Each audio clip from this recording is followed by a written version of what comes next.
Hello students, and we are back after long time, and today we are going to discuss present perfect continuous tense, right? So we already discussed present simple present tense, present continuous tense, and present perfect tense.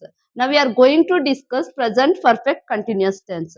So let us discuss and let us get to know. So what are the things we have in this tense of present perfect continuous tense, and we will understand with the examples, and we are going with the negative form and also the question sentence. Okay, and also the separate we can learn the different sentences using since and for. Okay, so these things we are going to learn today, and let us welcome once again welcome back to Jnanabhumi Pathashala, and we are going to discuss now. Okay, so here we are going to discuss here present perfect continuous tense. In that, so we already written, so already we have discussed, so in the earlier videos, and we told that the subject and this formation of the formula we set up for the better understanding of students. So here subject, yes, that means subject, and have been and has been, plus we are going to add verb. For the verb we are adding ing, and plus object, that is also correct, or else we can going to add since in the sentences we are going to use, and also we are going to use after the since we are going to add object. So this is all about the formula. I hope you understood this formula, and let us understand the examples how we are going to present using this formula, right? So here I have been. So see here I, you, we, they. For these three, four pronoun we are going to use, and we are going to add in the sentence have been. Okay, so what we are going to add have been, that much. Okay, so next we are going to add he, she, it. So these he, she, it we are going to add has been. What is that? Has been. So this much we are going to add, and if we understand these pronoun and what we have to add according to this formula, so that we are going to understood the almost the tenses of present perfect continuous tense. And let us, we are going to understand the negative sentences of these formula and these tenses. So this is all about, and ಇಲ್ಲಿ ನಾವೇನ್ ಕಲೀಲಿಕ್ಕೆ ಹೋಗ್ತಿದೀವಿ ಅಂತಂದ್ರೆ present tense ನ formula ಜೊತೆಗೆ, so ಈ ಸರ್ವನಾಮಗಳನ್ನ use ಮಾಡಿಕೊಂಡು ಯಾವ ತರ ಇಲ್ಲಿ ಹ್ಯಾವ್ ಬಿನ್ ಅಂತ ಹೇಳಿ ಈ ನಾಲ್ಕು ಸರ್ವನಾಮಗಳಿಗೆ ಹ್ಯಾವ್ ಬಿನ್ ಹಾಕ್ಬೇಕು, ಮತ್ತೆ ಈ ಮೂರು ಸರ್ವನಾಮಗಳಿಗೆ ಹ್ಯಾಸ್ ಬಿನ್ ಹಾಕ್ಬೇಕು. ಮತ್ತೆ ಇದರಲ್ಲಿ ನಾವು ನೆಗೆಟಿವ್ ಸೆಂಟೆನ್ಸಸ್ ಕಲಿತಾ ಇದೀವಿ, ಮತ್ತೆ ಕ್ವಶನ್ ಹೇಗ್ ಮಾಡೋದು ಅಂತ ಕೂಡ ಕಲಿತಾ ಇದೀವಿ. So this is all about, and ಇಲ್ಲಿ ನಾವು ಒಂದೊಂದೇ ಸೆಂಟೆನ್ಸ್ ನಾನು ಹೇಳ್ತಾ ಹೋಗ್ತೀನಿ. So you will understand better, and ಈ ಸೆಂಟೆನ್ಸಸ್ ಗಳನ್ನ ನೀವು ಟ್ರೈ ಮಾಡ್ರಿ. ನಿಮ್ಮ ಏನ್ ಅರ್ಥ ಆಗಿದೆ, so what I have taught, so ಅದ್ರ ಮುಖಾಂತರ ನೀವು ಮನೇಲಿ ಹೋಗಿ ಟ್ರೈ ಮಾಡ್ರಿ. ಸೊ ಇಫ್ ನೀವು ಈ ತರ ಟ್ರೈ ಮಾಡಿದ್ರಿ ಅಂತಂದ್ರೆ you will get that clarity about the senses. Okay, so this much you have to do, right? So here I have been. Okay, so reading ing we added. Okay, according to the formula you have to go, right? A book. I have been reading a book. ಅಂದ್ರೆ ನಾನು book ಅನ್ನ ಓದ್ತಾನೆ ಇದ್ದೀನಿ. Complete ಆಗಿಲ್ಲ, the ಕ್ರಿಯೆ ಏನಿದೆ ಅದೇನಾಗಿಲ್ಲ, complete ಆಗಿಲ್ಲ, ಇದು ಆಗ್ತಾನೇ ಇದೆ. Like so it is started, but still it is going on and on, right? So ಅದನ್ನ ನಾವು ಇಲ್ಲಿ ಈ ಸೆಂಟೆನ್ಸ್ ಅಲ್ಲಿ ಹೇಳಲಿಕ್ಕೆ ಹೋಗ್ತೀವಿ. ಸೊ ನೆಕ್ಸ್ಟ್ ಬರೋದು ಹ್ಯಾವ್ ಬಿನ್ ಅಂತ ಹೇಳಿ ನೀವು you have been reading a book, we have been reading a book, and they have been reading a book, and he has been. So ಯಾಕೆ ಆಲ್ರೆಡಿ ಹ್ಯಾವ್ ಟೋಲ್ಡ್. ಸೊ ಈ ಮೂರು pronounce ಗಳು ಬಹಳ important, and ಇಲ್ಲಿ ನಾವು ತಪ್ಪ ಆಗ್ಲಿಕ್ಕೆ ಸಾಧ್ಯ ಇರ್ತದೆ, ಬಟ್ ಅಲ್ಲಿ ತಪ್ಪು ಮಾಡದೆ ನಾವು ಸ್ವಲ್ಪ ಇಲ್ಲಿ ಅಲರ್ಟ್ ಆಗ್ಬಿಟ್ವಿ ಅಂತಂದ್ರೆ ನಮ್ಗೆ ಆಲ್ಮೋಸ್ಟ್ ಇಂಗ್ಲಿಷ್ ಟೆನ್ಸಸ್ ಅಲ್ಲಿ ನಮ್ಗೇನು ಕನ್ಫ್ಯೂಷನ್ ಬರಲ್ಲ. So here he, she, it ಇದ್ದಲ್ಲಿ ಏನ್ ಮಾಡ್ಬೇಕು, has been.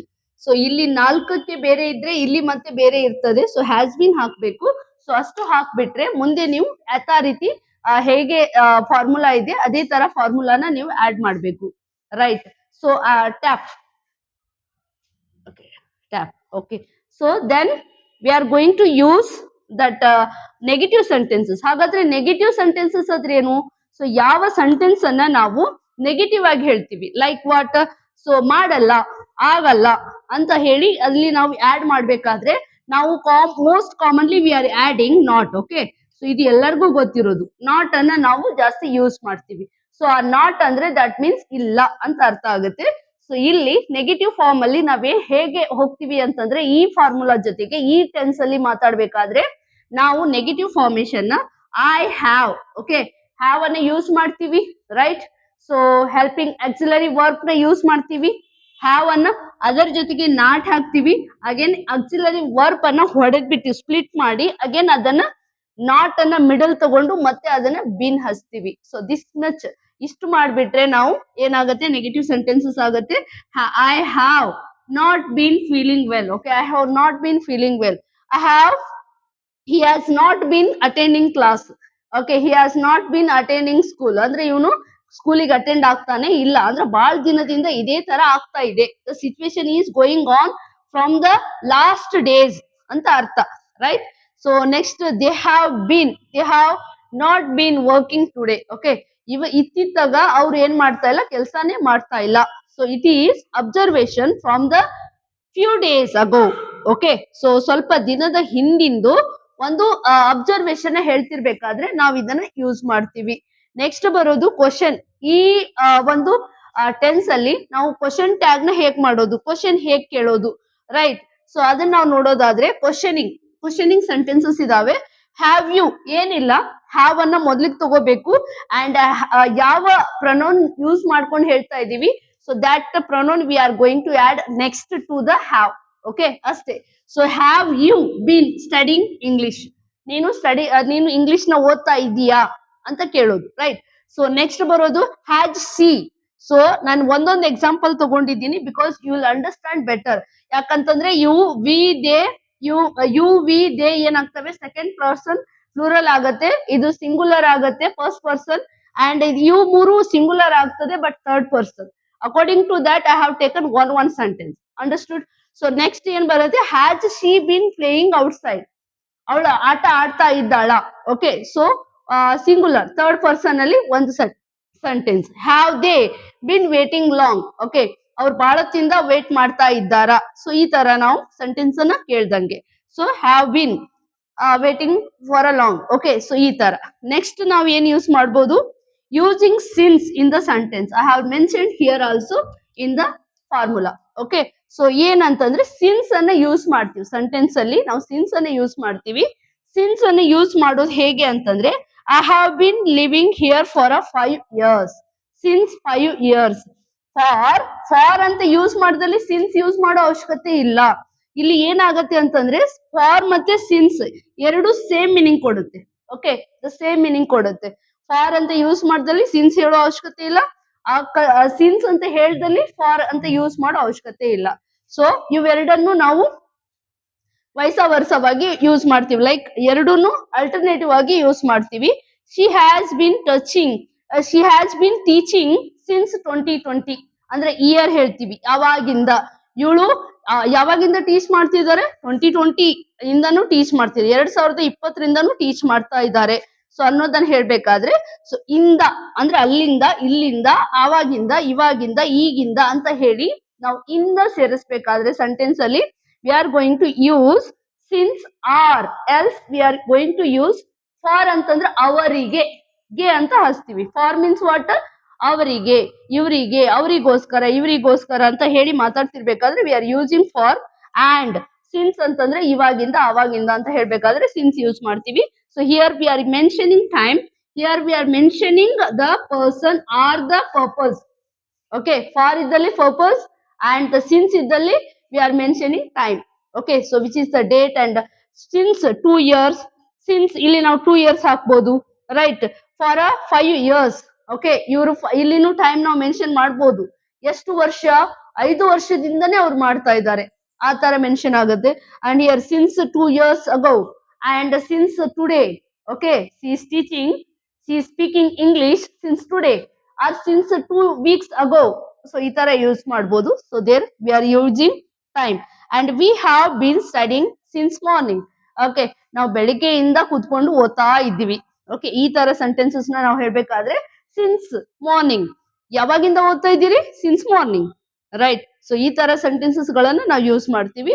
So this is all about the what present perfect continuous tense. So I hope you understood, and if you have any questions or if you have any doubts according to this topic, so you can comment in the below, and you can get it the sudden reply, and we will respond immediately, and whatever your queries we can sort out.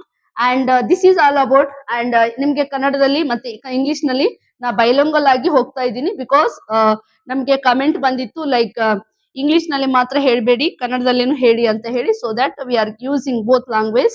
So most ನಮ್ದು important main focus ಇರೋದು ಯಾವುದು ಅಂತಂದ್ರೆ ಇಂಗ್ಲಿಷ್ಗೆ focus ಇರೋದು. So English to English common ಆಗಿ, and I am not taking the difficult topics, I am taking very easy topic for the this one help to the students who were wanted to learn that basic structures of these tenses and the common grammar topic in the English. Okay, so ಅದಕ್ಕೋಸ್ಕರ ಇದನ್ನ ಮಾಡ್ತಿರೋದು.